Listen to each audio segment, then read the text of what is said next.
Ayan na ang sinasabi natin mga kabayan. Siyempre mukhang Arisina Manuel mga kabayan ay hindi naambunan. So laglagan na ring malupit mga kabayan.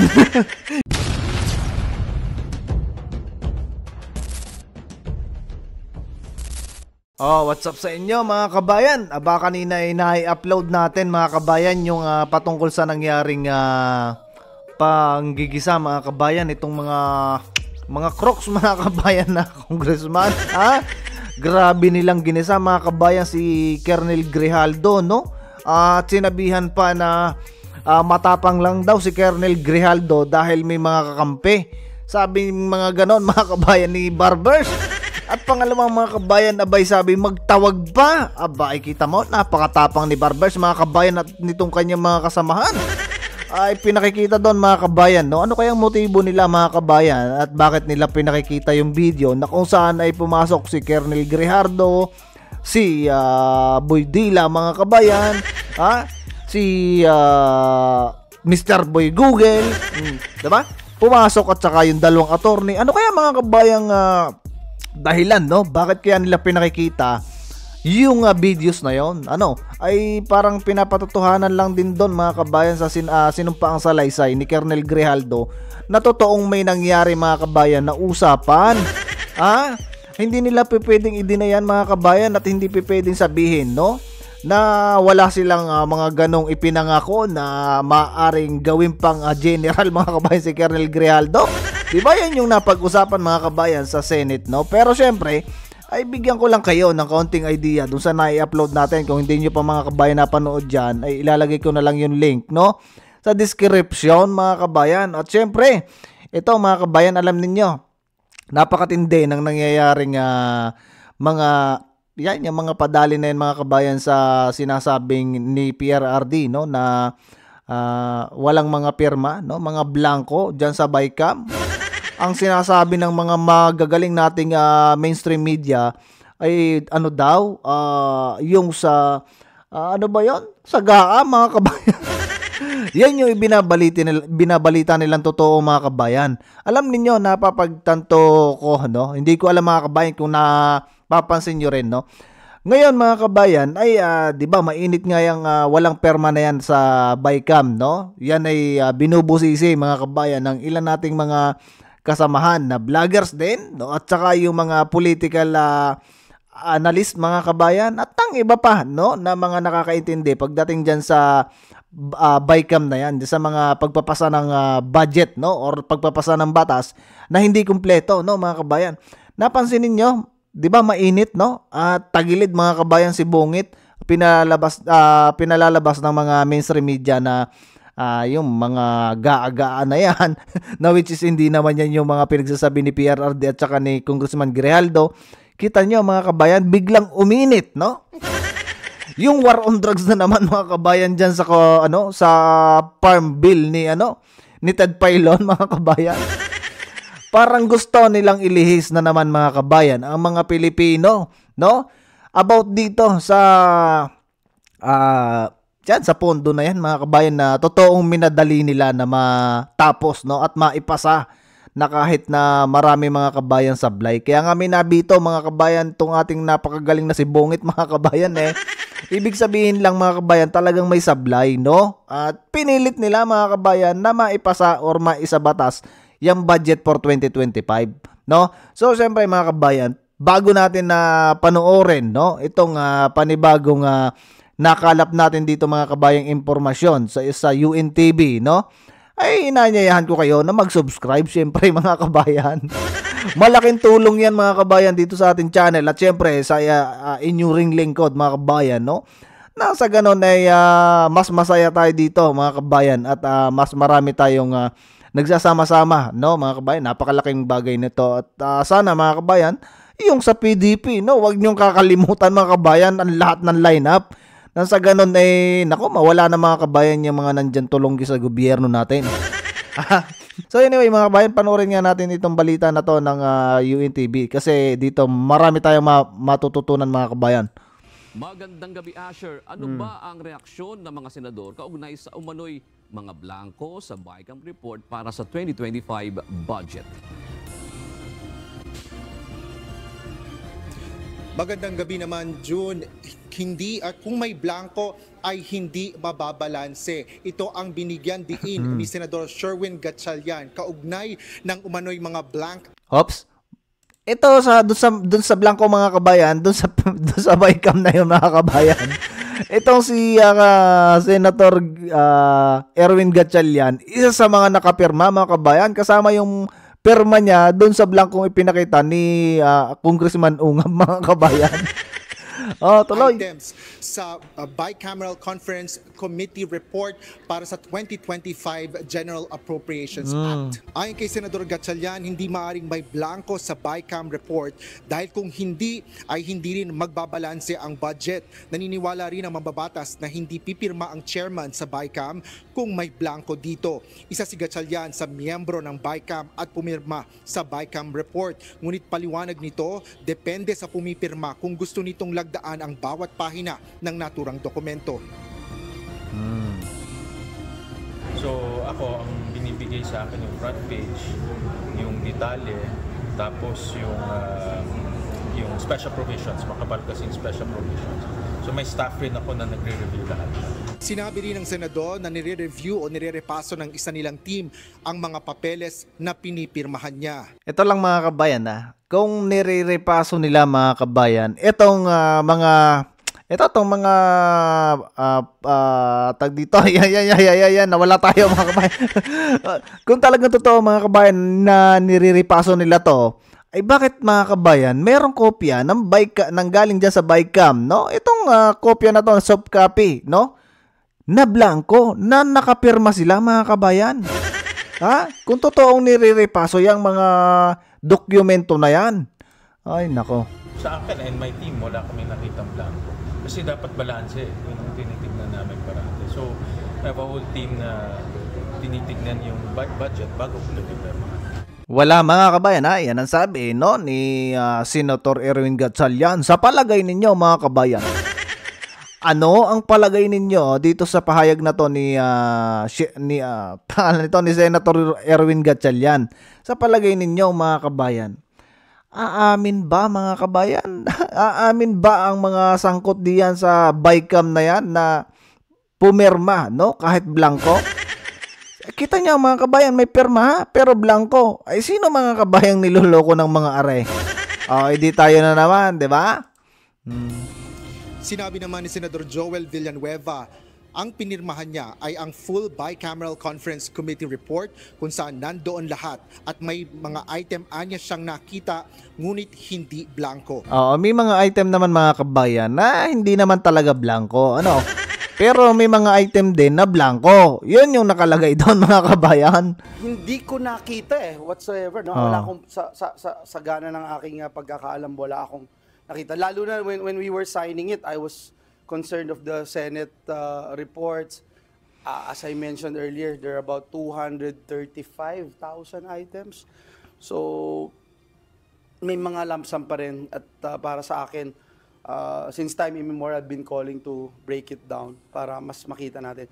So kung meron mang lump sum, ibig sabihin, maaari o posible na merong isang item doon, meron lang total, pero hindi alam saan dadalhin. Mga kabayan, aring pinakikitang are, no, ng nagbabalita na are sa UNTV, yan mismo ay galing, no, mga kabayan, sa Senate, no? Kopya yan mga kabayan sa Senate at ngayon lang yan mga kabayan inilabas yung balita na yan. Ay kita mo mga kabayan, aring mga itong Senate mga kabayan ay may kopya na walang mga pirma.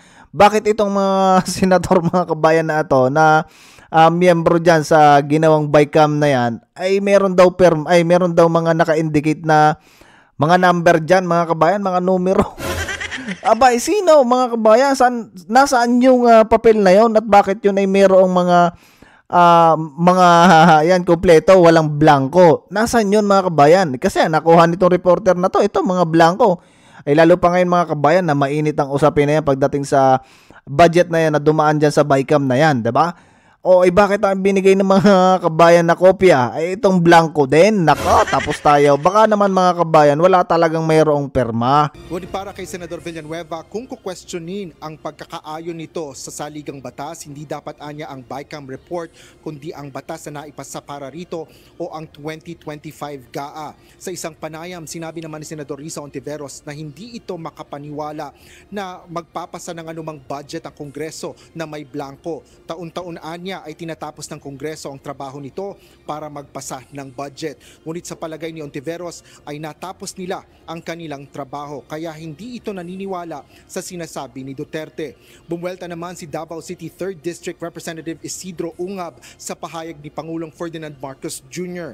Ayon sa mambabatas, dahil sa kanilang tungkulin at pagsunod sa diwa ng transparency and accountability, kaya nila ibinunyag ang pinirmahang BICAM report na may mga blankong items. Ikinukubli rin aniya ni na PBBM at Executive Secretary Lucas Bersamin ang issue sa paggiit na walang mga blankong items sa General Appropriations Act at binansagang fake news ang kanilang revelasyon at nagsisinungaling si dating Pangulong Rodrigo Duterte. Jun, hawak ko ngayon itong mismong aktual na kopya ng BICAM report ng para nga sa 2025 General Appropriations Act na nakuha natin mismo sa Senado. Mula yan sa PRIB o sa Public Relations and Information Bureau ng Senado. At ito ay hindi naman makikita sa website ng Senado. Okay, tama mga kabayan, hindi mo makikita sa website ng Senate yung mga dokumento na yan ng BICAM, ha? Nangyari sa BICAM, pero dito may sa mismong opisina mga kabayan ng Senate, merong kopya. At yung kopya na yan, mga blanco. Ay sino ngayon mga kabayang nagsasabi ng totoo sa mga are? Ano? Etong pinakita ni Congressman Ungab na talagang totoong merong mga blanco mga kabayan. At itong ipinakikita ng reporter na to mga kabayan na blanco din. Ha? Galing pa mismo sa opisina ng Senado. Tapos ang mga senador mga kabayan na sangkot diyan tututangge na walang nakitang blanco. Ay baka naman mga kabayan nagbulag-bulagan aring mga baka lang mga kabayan ha. Hindi ko sinabing nabubulag talaga sila, no? Or nasisilaw mga kabayan na biglang may blanco. Tapos tayo nito. Asher, unang tanong. Sinabi mo nga kanina, yan mismo ay galing sa Senado. Pero ilang pahina ba lahat yan? June, sa taya natin, mga nasa 200, mahigit kumulang 200 yung pahina ng mga ito. At sinasabi nga ni Senador Villanueva kanina ay umaabot ng mga mahigit 2,000 yung mga items na nakapaloob dito. Yung pahina naman na ipinirisinta na Nako, talagang nakakaduling aray mga kabayan. Ha? Ikaw ba naman anong araw, yung araw na yun mismo mga kabayan, dininig yung budget na yan, yung BICAM na yan mga kabayan. At nung araw din na yun, ipinasa yung BICAM na yan. Sino mga kabayan makakapag-review na yun sa palagay ninyo? Isipin mo, nung araw na yun mismo, December 11, pinag-usapan niya sa BICAM at nung araw din na yun inaipasa. At napermahan. So, doon sa araw na yun mga kabayan, na-review nila ng maigi. Wari ko mga kabayan, hindi. Kaya siguro may nakalusot dyan na mga walang nakalagay na digit mga kabayan. O baka naman talagang sinadya mga kabayan na hindi makita yan. Tumnay naman. Sabi nga ni dating Pangulong Duterte na mga BICAM report na mayroong mga blankong item, ayan ay 13 doon yung nakita natin sa na-post nga rin sa social media page ni Congressman Ungab. At tiningnan natin din yung mismong 13 pahina na yon na mismong tinutukoy nga doon sa kanilang revelasyon, June. So anong natuklasan mo? Kinumpara mo ba? Magkapareho ba ngayon na may blanco doon? Sa 13 pahina na yon na tinutukoy ni Congressman Ungab at ni dating Pangulong Rodrigo Duterte. Dun sa nakita natin, dun sa mga dokumentong ipinisinta ni Congressman Ungab at doon sa dokumento nga na nakita natin na BICAM report mula sa Senado na andun yung mga blankong mga items o walang mga sulat. Ito yung mga yung panig nila Congressman Ungab ay hinighlight pa yung mga items na yan na mga blanko. At yun din yung mismong nakita natin, parehong mga dokumento na may mga blankong items na nakita makakita tayo doon sa dokumento nang galing naman sa Senado. Jude. Yung sinasabi, Asher, ni Senator Sherwin Gatchalian at Senator Joel Villanueva kanina na hindi nila nakita, tinanong mo ba kung kailan yun? Hindi ba nila, nung lumabas itong balita na ito, hindi ba nila ni-review? Kung kasi may kopya naman dyan sa Senado, di ba? Kailan nila kailan nila nakita iyon? June, hindi nila kinumpirma yung detalye na yan. Bagaman na una na ring sinasabi ng mga senador na pagdating nila doon sa pagpipirma nga ng BICAM report ay naibigay na lang sa kanila yung kopya. At nung araw din na yon ay pumirma sila. Kaya bagaman sinasabi nga nila, Ayon mga kabayan, ang dahilan. Kaya pala mga kabayan, final na pala at pirma na lang sila. So hindi nga mga kabayan na-review ng maayos kung talaga bang may nabago o hindi. Baka nung yung mga ni-review nila mga kabayan, kaya hindi alam nitong mga senador na to, no? Baka yung ni-review nila ay yung una mga kabayan na kumpleto, detalyado. Baka yun mga kabayan. Baka lang O baka naman talagang hindi nila mga kabayan alam. Yan lang yung aking suggestion dito mga kabayan. Baka talagang wala silang alam, no? Kasi ang ipinasa sa kanila ay yung final, tapos yung isa mga kabayan hindi final, mga ganon. Senador Sherwin Gatchalian na ito ay kanila namang na-review ng kanilang mga team at gayon din si Senador Villanueva. Yun nga, kanila nga sinasabi nga na ni-review nila ito at wala nga silang nakita na mga ganoong blankong items, Jude. Asher, may pirma ba yan yung nakuha mo ng mga senador? Yes, Jun. Yung mga nakuha nating BICAM report ay pirmado. May mga pirma yan ng mga senador, yung mga particular yan ng mga BICAM members mula sa mababa at mataas na kapulungan ng Kongreso, both sa House of Representatives at sa Senate, June. Sinasabi mo nga kanina, si Congressman Ungab, meron siyang pahayag sa kanyang social media page kanina sa Facebook, na talagang kung halimbawa meron nang nagpapatunay ngayon sa sinasabi mo na meron kang nakuhang kopya na katulad mismo noong kopya ni Congressman Ungab at ipresenta ni dating Pangulong Rodrigo Duterte. Sinasabi nga ni Congressman Ungab kanina na ito ay dapat na tungkulin ng isang presidente at executive secretary na matanggalan ng maskara yung mga gumawa nito para hindi mawalan ng tiwala ang taong bayan na pinaglalaruan at nilulustay ang pera ng bayan. Asher. Mukhang mainit din mga kabayan itong host na to ng UNTV. Mukhang ito mga kabayan ay masama din ng loob sa nangyayari. Isipin mo mga kabayan, no? Kahit sino naman mga kabayan ay kahit papano naiintindihan ang nangyayari na yan, no? Na talagang may kabulastugan diyan sa nangyaring BICAM na yan mga kabayan. Ginagawa kasi mga kabayan ng mga nandyan sa posisyon na ang mga Pilipino ay walang alam. Parang ganon mga kabayan. Kita nyo itong angkor na to? Kita nyo yung mga tanungan. Napakaganda mga kabayan ng programa na to. At kahit paano mga kabayan nagsasabi ng totoo. Mga kabayan? At saka mahirap nilang pabulaanan mga kabayan na yung sinasabi na yan na walang mga pirma ay peke, no mga kabayan, kasi pinatunayan din mga kabayan nitong isang congressman, no, na si Manuel mga kabayan, na talagang wala talaga mga kabayan pirma. Tunay naman, pakinggan natin mga kabayan. Sobrang depend ng oras talaga para mabusisi yan. Parang may end din, sa totoo lang, hindi rin agad nakita yung mga blanks, no? Kasi nga, hindi tayo sanay na may mga ganon. Ngayon ko lang na-encounter na nag-ratify ng budget, meron pala mga blanks. Sa pagsusuri ng GMA Integrated News, ang pahinang ito halimbawa ng dokumentong hawak ni Ungab, pareho ang mga blanko sa dokumentong hawak ni Manuel.